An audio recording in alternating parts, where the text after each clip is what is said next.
It is where the barbaric Hamas fighters left a trail of blood and bodies of mostly young Israeli men and women, all 364 of them, and took 44 more as hostages that fateful morning of October 7th, which ultimately sparked the still raging war in Gaza that has claimed the lives of 40,000 Palestinians and Hamas fighters.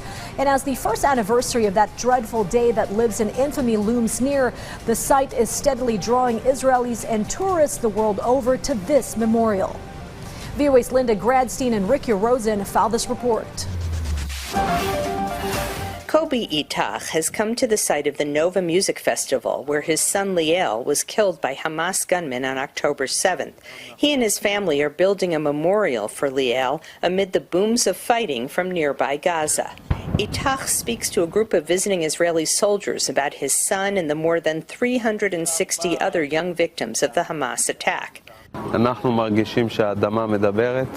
We feel like the ground speaks to us. Every Jew in the world, and even non-Jews, should come to this place to see what Israel went through, what these children went through. They came to dance and were killed here. It should be a place of pilgrimage for everyone. Thomas Serfati came to the Nova site with a group from France. Well, I wanted to see things with my own eyes, so back home I would be able really to better talk about it with some people, because like in America, in France, we have people that are adapting what happened, the horrors of what happened here.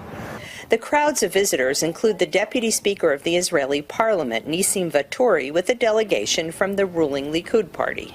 We come to look at these faces and to support the shout of Israel. And we saw this. This is the reason that we are fighting at Gaza. Michael Sabag is handwriting a Torah, a scroll of the Old Testament, in memory of a soldier killed at the Nova Festival. He invites visitors, Jewish and non-Jewish, to be blessed by supporting the writing of the Holy Book. It's amazing that Jews from France, from the UK, from America, from all over the world come here and they cry for people they didn't even know. That is the greatness of the Jewish people, that each person feels the sorrow of each other. Tzipora Waternov moved to Israel from the Chicago area 10 years ago. She drove more than 3 hours today to experience the Nova site.